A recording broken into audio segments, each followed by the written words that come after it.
সুপ্রিয় শিক্ষার্থী বন্ধুরা, পাঁচরুখি বেগম আনোয়ারা ডিগ্রি কলেজের অনলাইন ক্লাসে তোমাদেরকে স্বাগতম।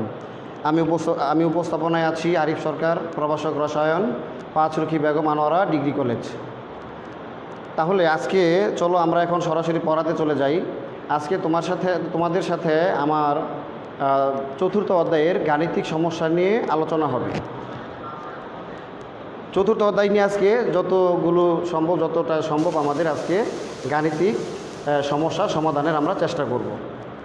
তাহলে এখন আমাদের চতুর্থ অধ্যায়ের মধ্যে গাণিতিক সমস্যাগুলো বিভিন্ন অংশে বিভক্ত। আমরা গত ক্লাসে কিছু বিষয় নিয়ে আলোচনা করেছিলাম, তার উপর ভিত্তি করে আজকে আমাদের গাণিতিক সমস্যাগুলো হবে এবং বাকি অন্যান্য ক্লাসের আলোকে যে গাণিতিক সমস্যাগুলো ওইগুলো আলোচনা করার আজকে চেষ্টা করব। তাহলে আমরা গতটিতে আমরা জেনেছি যে একটা রাসায়নিক বিক্রিয়ায় তাপের পরিবর্তনটা কি হবে। Oxygen, carbon dioxide, sulphur dioxide. আমি জিনিসটা বোঝানোর চেষ্টা করতেছি। এই যে একটা পদার্থ বিক্রিয়া, এই বিক্রিয়াতে যে এটা একটা দহন বিক্রিয়া। যদি কোনো একটা যৌগ অক্সিজেনের প্রত্যক্ষ সংযোগ ঘটে তখন সেটাকে বলা হয় দহন বিক্রিয়া।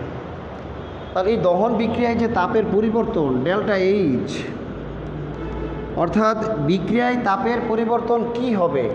এই বিক্রিয়ায় তাপের পরিবর্তন ডেল্টা এইচ সমান হবে উৎপাদের এনথালপি মাইনাস বিক্রিয়কের এনথালপি।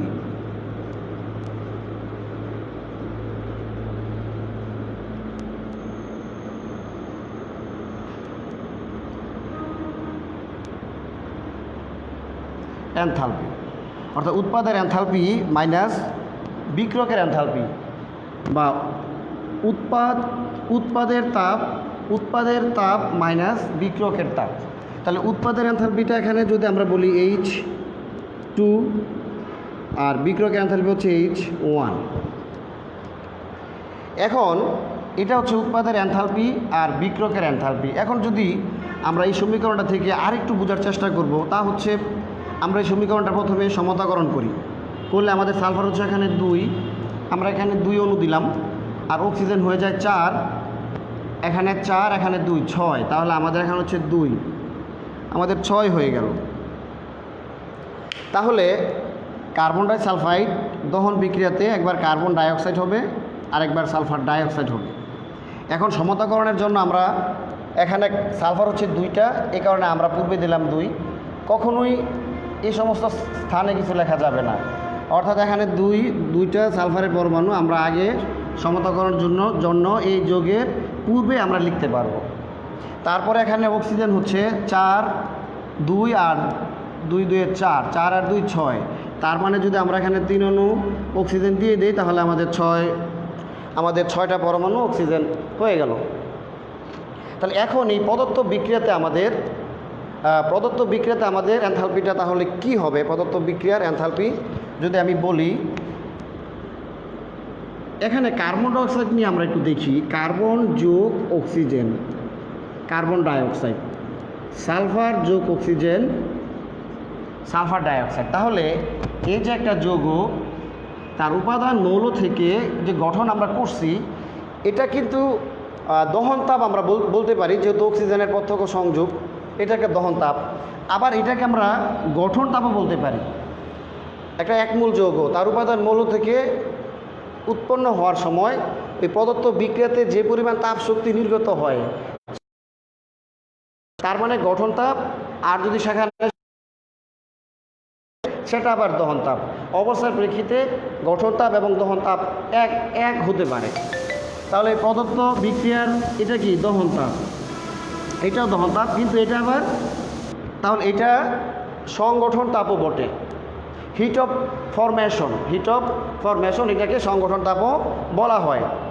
তাহলে এখন যদি আমরা প্রদত্ত বিক্রিয়া তাপ, এই যে প্রদত্ত বিক্রিয়াতে একটা তাপ শক্তি নির্গত হলো, তাহলে প্রদত্ত বিক্রিয়া তাপ ডেল এইচ সমান আমরা লিখতে পারি ডেল্টা এইচ সমান উৎপাদের এনথালপি মাইনাস বিক্রিয়কের এনথালপি। তাহলে উৎপাদের এনথালপিটা কি? Del H F of carbon dioxide উৎপাদের এনথালপিকে আমরা H2, এটাকে আমরা এই ফরম্যাটে এখন লিখব। সবাই বোঝার চেষ্টা করি আমরা। সালফার ডাইঅক্সাইড, কারণ উৎপাদ হচ্ছে দুইটা product, carbon dioxide, sulphur dioxide. বিক্রিয়কেও আমাদের দুইটা প্রোডাক্ট, একটা হচ্ছে কার্বন ডাইসালফাইড আর একটা হচ্ছে অক্সিজেন। তাহলে উৎপাদের এনথালপি মাইনাস বিক্রিয়কের এনথালপি, উৎপাদ কার্বন ডাইঅক্সাইড, সালফার ডাইঅক্সাইড, তো del H F of carbon ডাইঅক্সাইডের গঠন তাপ প্লাস H2 মানগুলি লিখতেছি এখানে, del H F of sulphur dioxide. তাহলে del H F of sulphur dioxide যদি হয়, শুধু তারটা লিখলাম, কিন্তু তার আমাদের মূল সংখ্যা আছে 2, এই কারণে আমাদের পূর্বে লিখতে হবে 2 delta H of sulphur dioxide minus বিক্রিয়কের গঠনে বিক্রিয়ক। তাহলে আমাদের এখানে বিক্রিয়ক কার্বন ডাইসালফাইড আর অক্সিজেন। তাহলে আমরা এখানে কি লিখতে পারি, delta H of carbon disulphide, delta H of carbon disulphide আর হচ্ছে এই যে এখান থেকে মাইনাস দিয়ে H1 এর মান লিখব। তাহলে আমরা বিক্রিয়কের এনথালপির জন্য কার্বন ডাইসালফাইড লিখলাম minus del H F of carbon dioxide, কিন্তু এখানে কি বিক্রিয়ক কি শুধু কার্বন ডাইসালফাইড না, সাথে আরও আছে অক্সিজেন। তাহলে বিক্রিয়কগুলো একত্রে যোগ করব, কিন্তু এখানে যদি আমি একটা সেকেন্ড ব্র্যাকেট দিয়ে প্লাস লিখে 3 অণু অক্সিজেন লিখি, এটাকে যদি ব্র্যাকেটটা এখন আমি উঠিয়ে ফেলি, তাহলে কি হবে, এখানে প্লাস আর পূর্বের মাইনাস, প্লাসে মাইনাসে minus 3 del H F of oxygen.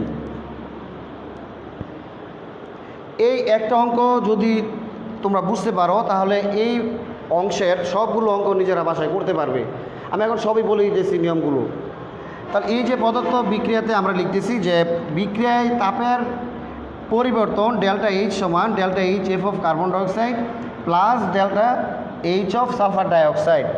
উৎপাদগুলি আমরা একসাথে লিখব, উৎপাদগুলি সব একত্রে যুক্ত হবে, এই কারণে মাঝখানে আমরা প্লাস লিখলাম।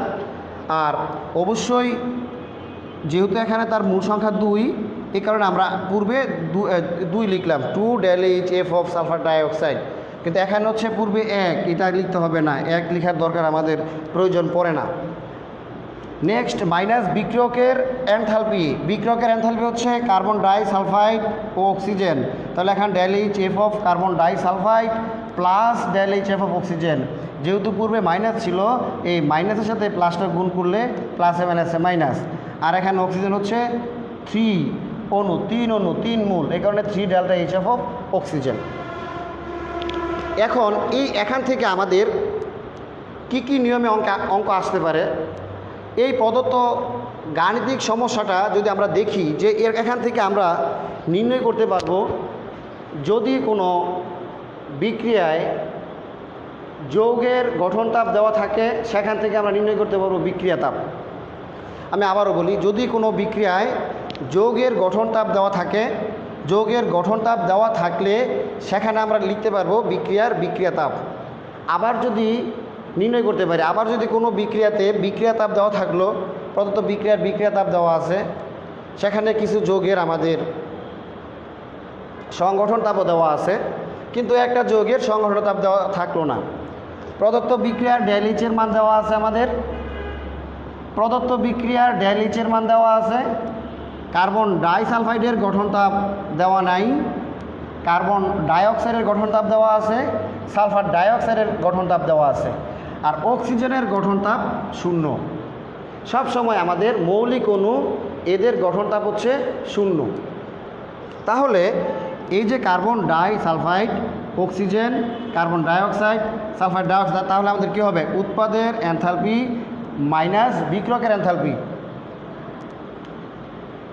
তাহলে প্রদত্ত বিক্রিয়াতে আমরা বলতে পারি যে যদি ডেল এইচের মান দেওয়া থাকে আর বাকি সবগুলো, এইটা বাদে সবগুলো ফাংশনের মান দেওয়া থাকে, তাহলে আমরা একটা যৌগের গঠন তাপ আমরা নির্ণয় করতে পারবো। আবার যদি এরকম হয়, একটা এই যে প্রদত্ত বিক্রিয়ার ডেল এইচ সমান হওয়ার, ডেল এইচের মান অজানা, তাহলে আমরা এই প্রদত্ত বিক্রিয়ার ডেল এইচ সমান কি, উৎপাদের এনথালপি মাইনাস বিক্রিয়কের এনথালপি, এবং সবগুলো এনথালপির মান দেওয়া থাকবে, ভয় পাওয়ার কারণ নেই আমাদের। এই এনথালপির মানগুলো, বিক্রিয়ার তাপগুলো তোমাদের গাণিতিক সমস্যার মধ্যে গাণিতিক যখন অঙ্কটা আসবে সেখানে এগুলি সব মানগুলি দেওয়া থাকবে। এখন এই যে প্রদত্ত বিক্রিয়া তাপও আমাদের নির্ণয় করা সম্ভব। শুধু ডেলএইচের মান বের করব, সবগুলি আমাদের মান দেওয়া আছে, নির্ণয় করে ফেলবো।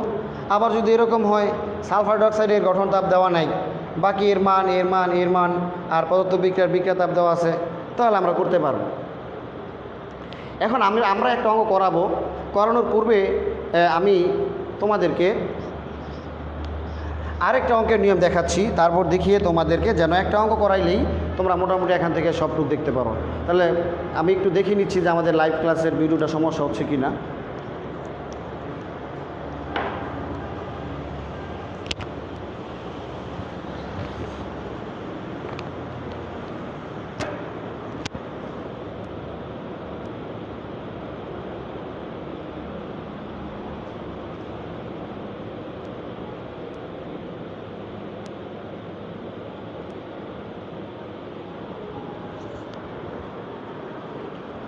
আচ্ছা, আমাদের এই রেখাগুলি দেখা যাচ্ছে না, তাহলে আমি এখানে ওই উৎপাদের এনথালপি লিখে বিক্রয়কে আমি একটু এই দিকে লিখে দেখাচ্ছি।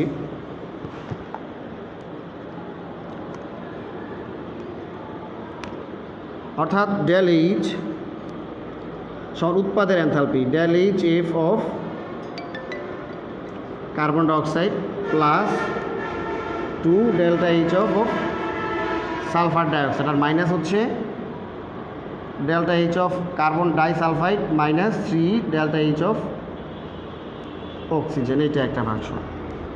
উৎপাদের এনথালপি মাইনাস বিক্রয়কের এনথালপি লিখব, আর মূল সংখ্যাগুলি আমরা আগে দিয়ে দিব। এখন যদি এমন একটা অঙ্ক বললো যে মিথেন ও ইথেন দুইটাই জ্বালানি, কার্বন ডাইঅক্সাইড প্লাস পানি, কার্বন ডাইঅক্সাইড যোগ পানি, তাহলে যদি বলে মিথেন এবং ইথেন উভয়টাই জ্বালানি হলে জ্বালানি হিসাবে কে উত্তম? মিথেন কি জ্বালানি হিসাবে উত্তম হবে না ইথেন জ্বালানি হিসাবে উত্তম হবে? তাহলে মিথেন এবং ইথেন উভয়টাই জ্বালানি, তো বলতেছে যে জ্বালানি হিসাবে উত্তম কোনটা হবে? তো জ্বালানি উত্তম আমরা কীভাবে বুঝবো? প্রথমে তাহলে সেটাকে জ্বালাইতে হবে, আর জ্বালানোর জন্য আমাদের দরকার অক্সিজেন, দহন বিক্রিয়ার জন্য আমাদের প্রয়োজন অক্সিজেন। তাহলে আমরা উভয়টাকে অক্সিজেনের সাথে আমরা বিক্রিয়াটা দিয়ে দিলাম, এবং দেওয়ার পরে কার্বন ডাইঅক্সাইড এবং কার্বন ডাইঅক্সাইড পানি। প্রদত্ত বিক্রিয়াতে আমরা কীভাবে অঙ্কটা করবো আমি একটু বলে দিতেছি। সেখানে তোমাদের ডেল এইচের মান দেওয়া থাকবে না, ডেল এইচের মানটা দেওয়া থাকবে না। ডেল এইচ সমান হোয়াট, এখানেও ডেল এইচ সমান হোয়াট, এবং সেখানে মিথেনের গঠন তাপ, কার্বন ডাইঅক্সাইডের গঠন তাপ, পানির গঠন তাপ দেওয়া থাকবে। অক্সিজেনের গঠন তাপ হচ্ছে 0, মৌলিক অণুর গঠন তাপ হচ্ছে 0, আর যৌগিক অণুর গঠন তাপ থাকে। তাহলে সেখানে আমরা জানি ডেল এইচ সমান ডেল্টা এইচ সমান উৎপাদের গঠন তাপ বা উৎপাদের বিক্রিয়া তাপ মাইনাস উৎপাদের তাপ মাইনাস বিক্রিয়কের তাপ বা বিক্রিয়কের এনথালপি। তাহলে উৎপাদ মাইনাস বিক্রিয়ক দিয়ে সেখান থেকে একটা ডেল এইচের মান আসবে। আবার অপর দিকে যদি এখান থেকে আমি ডেল্টা এইচ নির্ণয় করি, তাহলে উৎপাদের তাপশক্তি মাইনাস বিক্রিয়কের তাপশক্তি, এর মান দেওয়া থাকবে, এর মান দেওয়া থাকবে, এর মান দেওয়া থাকবে। অক্সিজেনের মান হচ্ছে 0, তার মান আমাদের জানা আছে। তাহলে সবগুলির মানই জানা, কিন্তু আমাদের অঙ্কের মধ্যে এগুলো দেওয়া থাকবে। তাহলে সেখানেও আমরা ইচ্ছা করলে আমরা এখানে ডেল এইচের মান নির্ণয় করতে পারি। এখন আমাদের এখানে এমন একটা মান আসলো, এই অঙ্কটা যখন করলাম, ধরুন মানটা আসলো যে ডেল এইচ ওয়ানের মান আসলো মাইনাস 47.5 কিলোজুল পার মোল চলে আসলো। এই মানটা আমাদের একটু বেশি আসতে পারে। আবার ডেল এইচ 2 আসলো মাইনাস 45.5 কিলোজুল পার মোল। এখন এই বিক্রিয়ার ক্ষেত্রে আমরা ডেল এইচ ওয়ানের মান নির্ণয় করলাম, আর এটা থেকে আবার পুরাটা অঙ্কটা করে আমরা ডেল এইচ 2 নির্ণয় করলাম। এখন দেখার পরে আমরা দেখতেছি যে এই প্রথম বিক্রিয়া থেকে আমাদের মান আসে, অঙ্কটা করার পরে যদি আমরা দেখি এরকম যে 47.5 কিলোজুল পার মোল, আর ডেল এইচ 2 ক্ষেত্রে যদি আমরা দেখি 45.5 কিলোজুল পার মোল, তাহলে জ্বালানি হিসাবে কে উত্তম? কোন বিক্রিয়াতে বেশি তাপশক্তি উৎপন্ন হবে? আমরা জানি তাপ যেটা যদি তাপ বেশি উৎপন্ন হয় তাহলে ওই জ্বালানিটা আমাদের জন্য উত্তম, বেশি হয়। তাপ কম হলে আমাদের জ্বালানি হিসাবে সেটা আমাদের উত্তম নয়। তাহলে এখানে -47.5 বড় হবে না -45.5 বড় হবে? এটা এখানে আমাদের ছেলেমেয়েরা এখানে এসে ভুল করে। এখানে আমাদের আনসারটা হবে মানে ক্যাপিটাল, আমরা এখানে মাইনাস দ্বারা আমাদের নির্গত তাপকে আমরা বোঝাচ্ছি যে তাপ যেসব দিচ্ছে, সেখানে আমাদের ওই যে ম্যাথমেটিক্যালের ভাষায় যেটা মাইনাসের ছোটো মান বড় মান ওই রকম কিছু না। এখানে মাইনাস জাস্ট একটা প্রতীক হিসেবে ব্যবহার করেছি যে একটা বিক্রিয়া থেকে যে বিক্রিয়া তাপটা নির্গত হচ্ছে, একটা বিক্রিয়ায় যে বিক্রিয়া তাপ নির্গত হয় ওই নির্গত মানটাকে মাইনাস দ্বারা এখানে আইডেন্টিফাই করছে আমরা, এখানে একটা মাইনাস। কিন্তু এখানে মেন হচ্ছে সংখ্যায় যে বড় তার তাপ শক্তিও সেখানে বড় হবে, তার তাপ শক্তি হিসাবে সেটাই উত্তম হবে। তাহলে এখানে 47 এটা হচ্ছে বড় মান, 45 হচ্ছে ছোট মান। এখানে ওই মাইনাসের কারণে এটা ছোট বা এটা বড় এরকম কিছু হবে না। আশা করি বুঝতে পেরেছ। অর্থাৎ আমার বলার উদ্দেশ্য যে এখানে মাইনাস এখানে দৌর্তব্য বিষয় না, এখানে সংখ্যাগত মান দিয়ে যে ক্যাপিটাল হবে সেই জ্বালানি হিসাবে উত্তম হবে, আর যার মান কম ক্ষুদ্র হবে সেই উত্তম হবে না। এখন আমরা একটা গাণিতিক সমস্যা আমরা দেখি নিই, বাকি সবগুলি তোমরা অবশ্যই বাসায় দেখবে।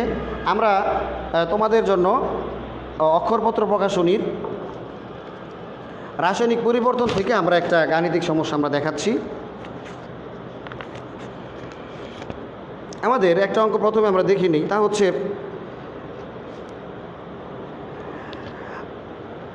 469 নাম্বার পেজে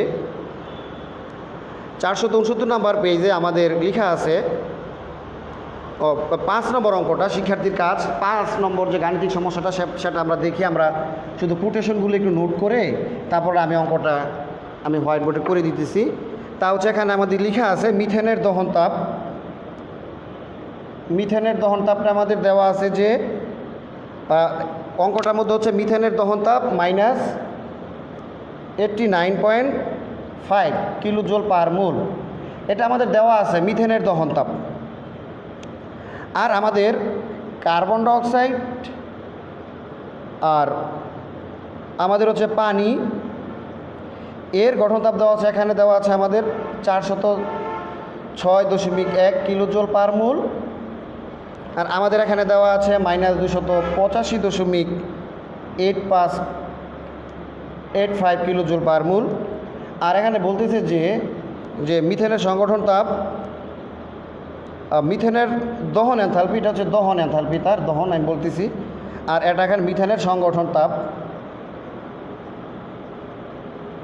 হোয়াট। তাহলে আমাদের অঙ্কটা আমি আবারও পড়ি একটু, যে মিথেনের দহন তাপ হচ্ছে -890.5 কিলোজুল পার মোল। কার্বন ডাইঅক্সাইড ও পানির সংগঠন তাপ হচ্ছে -406.1 কিলোজুল পার মোল ও -285.85 কিলোজুল পার মোল। সেখানে বলতেছে যে মিথেনের সংগঠন তাপ হিসাব করো। মিথেনের আমরা সংগঠন তাপ নির্ণয় করব, এখন বের করব।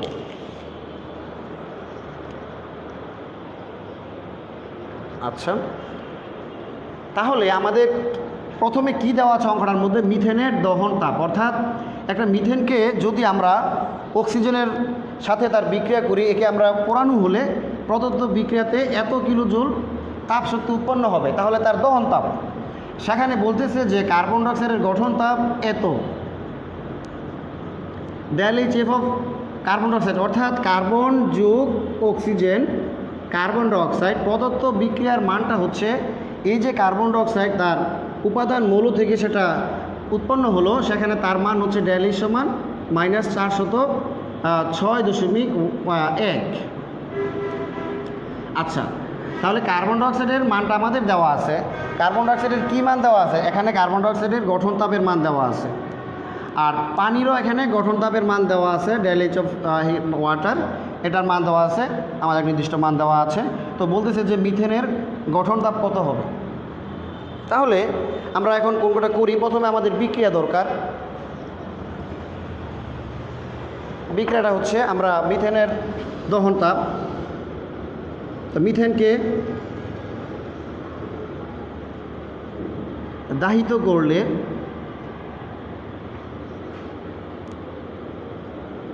নিম্ন বিক্রিয়া ঘটে। মিথেনকে যদি আমরা দাহিত করি তাহলে নিম্ন বিক্রিয়া ঘটে বা নিম্নের বিক্রিয়া ঘটে, এটাও লেখা যায়। তাহলে মিথেন যোগ অক্সিজেন, কার্বন ডাইঅক্সাইড যোগ পানি। এখানে আমরা ভৌত অবস্থাটা লিখে দিতে পারি মিথেনের লিকুইড, আর এখানে কার্বন ডাইঅক্সাইড হচ্ছে, বা এখানে আমরা জলীয় বাষ্প যদি লিখতে পারি, বা এখানে তার গ্যাস লিখতে পারি, মিথেনও গ্যাস, অক্সিজেনও গ্যাস। তাহলে প্রদত্ত যে বিক্রিয়ার মিথেনকে আমি দহন করলাম, দহন করার পরে কার্বন ডাইঅক্সাইড এবং পানি উৎপন্ন হলো। এই প্রদত্ত বিক্রিয়ার বিক্রিয়া তাপটা হচ্ছে, বলতেছে দহন তাপটা ΔHc দ্বারাও প্রকাশ করা হয়। প্রদত্ত বিক্রিয়ার যে দহন তাপ সেটা হচ্ছে ΔHc ইকুয়াল -8905 কিলোজুল পার মোল।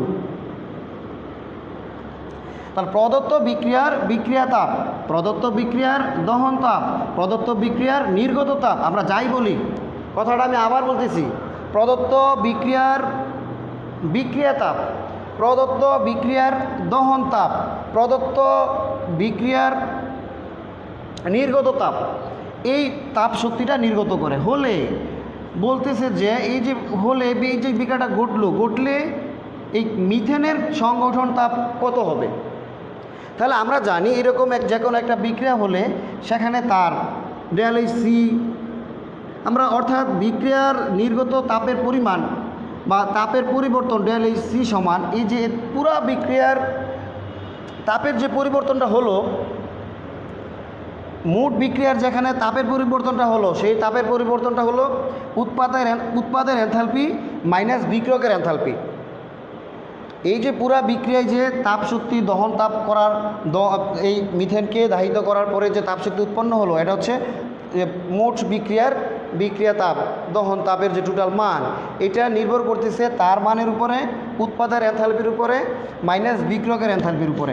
তাহলে আমি সূত্র লিখতে পারি প্রদত্ত বিক্রিয়ার দহন তাপ বা প্রদত্ত বিক্রিয়ার বিক্রিয়া তাপ বা প্রদত্ত বিক্রিয়ার নির্গত তাপ ΔHc সমান আমরা লিখতে পারি ΔHf অফ কার্বন ডাইঅক্সাইড, উৎপাদের এনথালপি, উৎপাদ হচ্ছে কার্বন ডাইঅক্সাইড, তাহলে ΔHf of carbon dioxide plus, আমরা একটু সমতাকরণ করে নিই, আমরা দেখি যে এখানে আমাদের অক্সিজেন হচ্ছে এখানে দুইটা, এখানে চারটা, তাহলে এখানে যদি আমরা 2 অণু হাইড্রোজেন আছে 4, তাহলে আগে 2 দিতে হবে, আর 4টা হয়েছে, এখানে 2 দিলে আমাদের মিলে যাচ্ছে। এই যে এখানে 4টা হাইড্রোজেন, এই কারণে 2 দিয়েছি পূর্বে, আবার এখানে অক্সিজেন হচ্ছে 4, এই কারণে 2 অণু। তাহলে আমরা বলতে পারি যে প্রদত্ত বিক্রিয়া তাপ ΔHf of carbon dioxide plus ΔH of পানি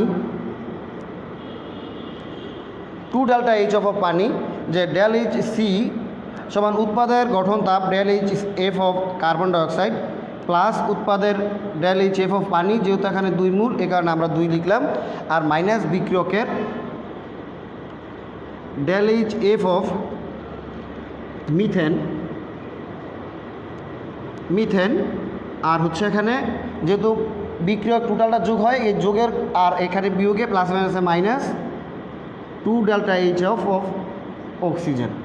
তাহলে আমাদের ΔHc এর মান দেওয়া আছে আমাদের, বা -890.5, আর ΔHf অফ কার্বন ডাইঅক্সাইডের মান দেওয়া আছে -406.1, আর 2 ইন্টু এই আমাদের পুরোটার মান হচ্ছে -285, আর মাইনাস ΔHf অফ মিথেনের মান দেওয়া আছে আমাদের, এটা আমাদের দেওয়া নাই, আমাদের ΔHc এর মান অর্থাৎ টোটাল বিক্রিয়া তাপের মান দেওয়া আছে, তার মানটা আমরা এখানে বের করব। তাহলে ΔHf অফ মিথেন লিখলাম, আর এর মান হচ্ছে 0, 2 ইন্টু 0। পরবর্তী লাইনে আমরা এখানে নিয়ে আসবো, এটাকে আমরা পক্ষান্তর করে ΔHf অফ মিথেনের মান নির্ণয় করব। তোমরা বাকি কাজটুকু করে আমাকে আমার মেসেঞ্জারে কিংবা আমার ইমেলটা হচ্ছে SARKERA34@gmail.com।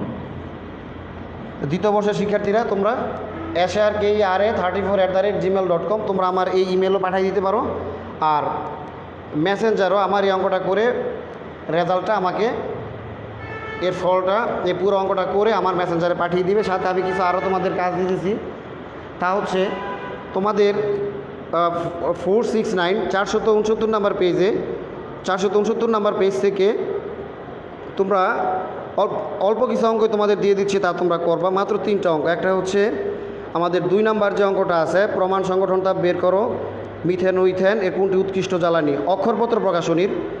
আর 3 এসিটিক অ্যাসিডের হাইড্রোজেন ও কার্বনের প্রমাণ দহন তাপ 2টা। আরেকটা অঙ্ক যেটা এখন আমি করালাম, এই 3টা অঙ্ক তোমরা আমার ফেসবুকে, তোমরা আমার মেসেঞ্জারে, আমার ইমেলে তোমরা সেন্ড করবে। এই 2, 3 আর হচ্ছে 5, 2, 3, 5 এই 3টা গাণিতিক সমস্যা সমাধান করে একই নিয়ম আমাদের যা বলছি এর পড়ার মধ্যে এটা আছে, আমরা ওইভাবে তোমরা অবশ্যই আমাকে সেন্ড করবে এবং সেটা আমি দেখে তোমাদের কে কত পেয়েছো সেটা আমি তোমাদেরকে জানিয়ে দিব। এই মার্কস পরবর্তী মূল্যায়নের ক্ষেত্রে তোমাদের সহায়তা করবে।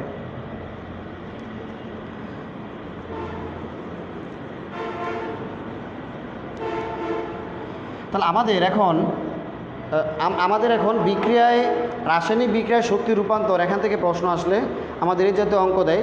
আর পূর্বের যে লাইভ ক্লাসগুলিতে আমি অম্লক্ষারক স্বয়ংবস্থা ভিত্তিক অ্যাসিড এবং ক্ষারের যে পিএইচ নির্ণয়, বাফার দমের পিএইচ নির্ণয়গুলো করানো হয়েছিল।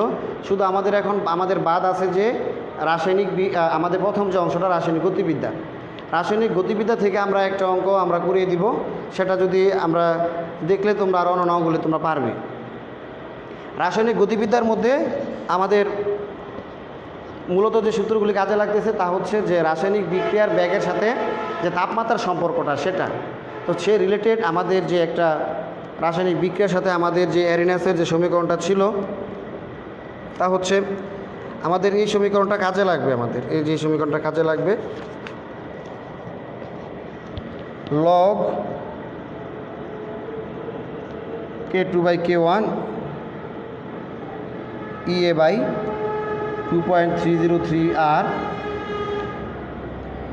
T2 minus T1 T2।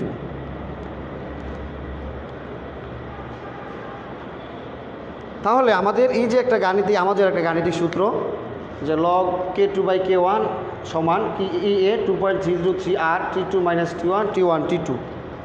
এখন আমরা কি বলতে পারি, রাশিগুলির ব্যাপারে আলোচনা করেছিলাম আমি, তাও আজকে আবার একটু তোমাদের মনে করাচ্ছি। তা হচ্ছে যে T1 হচ্ছে আমাদের একটা বিক্রিয়ার প্রাথমিক তাপমাত্রা, আর প্রাথমিক তাপমাত্রা হচ্ছে T1। আর T1 তাপমাত্রায় আমাদের যে বেগ ধ্রুবক, আমরা জানি তাপমাত্রার সাথে পরিবর্তনের সাথে সাথে বেগ ধ্রুবকের পরিবর্তন হয়। তাপমাত্রা বেশি হলে বেগ ধ্রুবকের মান বেশি হয়, তাপমাত্রা কম হলে বেগ ধ্রুবকের তাপমাত্রা কম হয়। তাহলে আমাদের এখানে যে এই তাপমাত্রায় বেগ ধ্রুবকের মান হচ্ছে K1, আর এই তাপমাত্রায় আমাদের বেগ ধ্রুবকের মান হচ্ছে K2। আর EA হচ্ছে আমাদের সক্রিয়ণ শক্তি, আর R হচ্ছে যে মোলার গ্যাস ধ্রুবক, আর মোলার গ্যাস ধ্রুবকের মান হচ্ছে 8.316 জুল পার কেজি পার মোল। আমরা এখানে R এর মানটা SI এককে বসাবো, তখন আমাদের যদি এই সক্রিয়ণ শক্তির মান আমরা নির্ণয় করি তো শক্তির একক আমাদের জুলে আসবে। আর যদি এখানে R এর মানটা আমরা সিজিএস এককে বসাই, অর্থাৎ R এর মানটা যদি এখানে আমরা সিজিএস এককে বসাই, তাহলে এখানে আমাদের সক্রিয়ণ শক্তির মান চলে আসবে আরগে।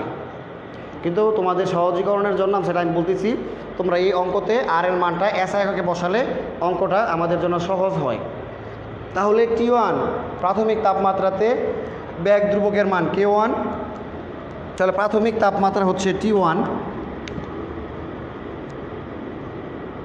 প্রাথমিক তাপমাত্রা হচ্ছে T1।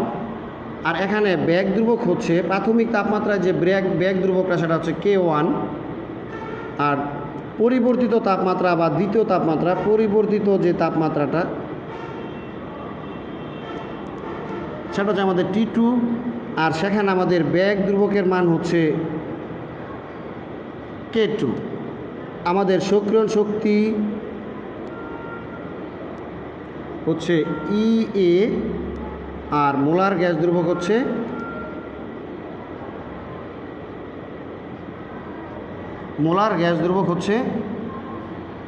R। তাহলে প্রাথমিক তাপমাত্রা হচ্ছে T1, আমাদের বেগ ধ্রুবক হচ্ছে K1, পরিবর্তিত বা দ্বিতীয় তাপমাত্রা হচ্ছে T2, আর বেগ ধ্রুবক হচ্ছে K2, সক্রিয়ণ শক্তি হচ্ছে EA, মোলার গ্যাস ধ্রুবক হচ্ছে R। তাহলে প্রদত্ত বিক্রিয়াতে আমরা যদি T1 এর মান দেওয়া থাকে এবং T2 এর মান দেওয়া থাকে, K1 এর মান দেওয়া থাকে এবং K2 এর মান দেওয়া থাকে, আর R এর মান আমাদের জানা আছে, আর E এর মান আমরা নির্ণয় করতে পারবো আমরা। অর্থাৎ সক্রিয় শক্তির মান কত, যে 25 ডিগ্রি সেলসিয়াস তাপমাত্রায় সক্রিয় শক্তি 25 ডিগ্রি সেলসিয়াস তাপমাত্রায় একটা বিক্রিয়া ব্যাগ ধ্রুবকের মান K1 সমান সামথিং একটা মান আছে। আবার বললো যে 35 ডিগ্রি সেলসিয়াস তাপমাত্রায় একটা ব্যাগ ধ্রুবকের মান K2 সমান মান দেওয়া আছে, আরেকটা K2 সামথিং একটা মান দেওয়া আছে। তাহলে সেখানে বলতেছে যে এই প্রদত্ত সেখানে আমাদের সক্রিয় শক্তির মান সমান সক্রিয় শক্তির মান নির্ণয় করো। তাহলে দুইটা তাপমাত্রায় দুইটা ব্যাগ ধ্রুবকের মান দেওয়া আছে, সেখানে আমাদের সক্রিয় শক্তির মান নির্ণয় করতে হবে। তাহলে আমাদের সরাসরি আমরা শুধু এই সূত্রটা বসাই দিব। সূত্রটা যদি বসাই দিই, আমাদের সূত্রটা বসালে আর এর মান বসাবো আমরা কিসে, আর এর মান বসাবো 8.316 জুল পার কেলভিন পার মোল, অর্থাৎ জুলে থাকবে। যখন আর এর মান আমরা এসআই এককে বসাবো তখন এই ই এর মানটা আসবে আমাদের জুল এককে, জুল এককে আসবে। তাহলে এইভাবে আমরা এখান থেকে এই মানগুলি বসিয়ে আমরা ই অফ এ আমরা নির্ণয় করতে পারি। সেখানে আমরা অক্ষরপত্র আমরা গবেষণা করে দেখেছি যে অক্ষরপত্র যে প্রকাশনীর যে গাণিতিক সমস্যাগুলো উদাহরণ বেস এবং চ্যাপ্টার বেস অনুশীলনী বেস যে অঙ্কগুলো আছে ওইগুলো একটু শিক্ষার্থীদের জন্য একটু সহজ হয়। সুতরাং ইচ্ছা করলে আমরা ওই মাহবুব হাসান লিঙ্কন স্যারের যে বইটার থেকে যে আমাদের উদাহরণগুলি আছে উদাহরণের মধ্যে আমাদের অনেক অঙ্ক দেওয়া আছে। আর আমাদের কেমিস্ট্রিতে অঙ্ক আমাদের খুব বেশি একটা যে কঠিন অঙ্ক দেয় তা না, একটু মোটামুটি সূত্রের মধ্যেই বেশি তারা ঘুরাইতে পারে না। যেরকম এই যে একটা অঙ্ক, এখানে ঘুরানোর আর কী থাকবে, এখানে উদ্দীপক ঘুরানোর কিছুই থাকে না। অন্যান্য বিষয়গুলো যেরকম একটা উদ্দীপক অনেকটা ঘুরানো যায়, কিন্তু এখানে এই যে গাণিতিক সমস্যাগুলোর মধ্যে এখানে খুব বেশি একটা আমরা পরিবর্তন দেখি না এবং আনসার করাটা খুব সহজ হয়ে যায়। সুতরাং যদি আমরা অন্ততপক্ষে উদাহরণগুলো ভালো করে করি নেই তাহলে আমরা আশা করব যে এখানে কোনো সমস্যা আর হবে না। তাহলে এইভাবে আমরা অঙ্কগুলি করব। এবং আর বিশেষ করে আমাদের এখানে যে প্রথম ক্রম বিক্রিয়ার ব্যাগ ধ্রুবক এবং দ্বিতীয় ক্রম বিক্রিয়ার ব্যাগ ধ্রুবক এবং অর্ধের সাথে সম্পর্ক, ওইগুলি খুব বেশি একটা পরীক্ষা আসে না আমাদের। তাও সেখানে যদি হয় আমাদের এই উদাহরণের মধ্যে সব মানগুলি দেওয়াই থাকবে। প্রত্যেকটা মান যেমন T1/2 সমান 0.693/K, T1/2 হচ্ছে অর্ধায়, কে হচ্ছে ব্যাগ ধ্রুবক, অর্থাৎ একটা না একটা রাশির মান দেওয়াই থাকবে যা আমরা সহজে আমরা করতে পারবো। এখন আমরা তোমাদের সাথে আরেকটা অংশ আমাদের বাকি রয়েছে, এটা আলোচনা করে আমরা শেষ করে দিব, যে রাসায়নিক সাম্যাবস্থা রিলেটেড যে গাণিতিক সমস্যাগুলো সেটা আমি তোমাদেরকে আলোচনা করতেছি, যে দেখে নিচ্ছি আমাদের ভিডিওতে সমস্যা হচ্ছে কিনা।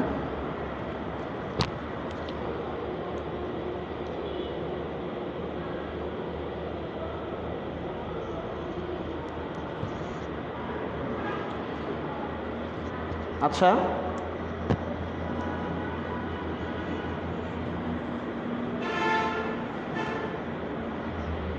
আমাদের রাসায়নিক সাম্যাবস্থার মাঝে আমাদের যে অঙ্কগুলো আসে, একটা অঙ্ক আমরা বললাম যে 4 মূল হাইড্রোজেন এবং 6 মূল আয়োডিন বিক্রিয়া করে আমাদের 10 মূল, যে একটা বিক্রিয়াতে 4 মূল হাইড্রোজেন এবং 6 মূল আয়োডিন পরস্পর বিক্রিয়া করে সাম্যাবস্থায় 10 মূল হাইড্রোজেন আয়োডাইড উৎপন্ন করে। 10 মূল না, আমরা এখানে দিয়ে দিলাম 8 মূল। তাহলে মানটা একটু কমাইতে হবে, বেশি লিখতে হবে। আমরা এখানে লিখলাম 6, এখানে লিখলাম 8, আর এখানে লিখলাম আমরা 10 মূল। বললো যে 6 মূল হাইড্রোজেন এবং 8 মূল আয়োডিন একটা 5 লিটার পাত্রে বিক্রিয়া করে 25 ডিগ্রি সেলসিয়াস তাপমাত্রায় সাম্য অবস্থায় 10 মূল হাইড্রোজেন আয়োডাইড উৎপন্ন করলো। প্রদত্ত বিক্রিয়ার কেপি এবং কেসি নির্ণয় করো। তাহলে আমরা কীভাবে নির্ণয় করব? তাহলে আমাদের প্রথমে অঙ্কটা খুবই সহজ। আমরা এইভাবে করব যে বিক্রিয়াটা হচ্ছে হাইড্রোজেন যোগ আয়োডিন 2 হাইড্রোজেন আয়োডাইড। তাহলে এখানে আমাদের প্রাথমিক অবস্থা হচ্ছে এ মূল, আর এখানে হচ্ছে বি মূল ধরে নিলাম, এখানে 0 মূল। আর সাম্য অবস্থায় আমাদের হবে এ মাইনাস আলফা বা এ মাইনাস এক্স বলতে পারি।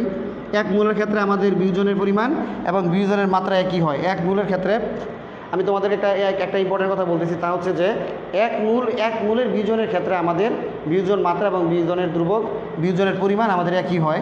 তাহলে A minus alpha B minus alpha, এখানে হচ্ছে 2 আলফা উৎপন্ন হয়েছে। তাহলে আমরা এখান থেকে এই ক্লুটা নিয়ে আমরা অঙ্কটা করব।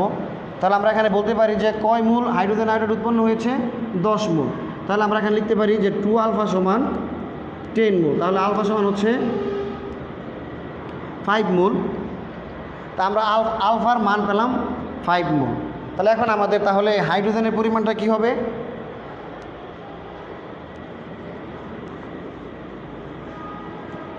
তাহলে আমাদের হাইড্রোজেনের পরিমাণটা হবে, তাহলে হাইড্রোজেনের পরিমাণ সাম্যাবস্থায়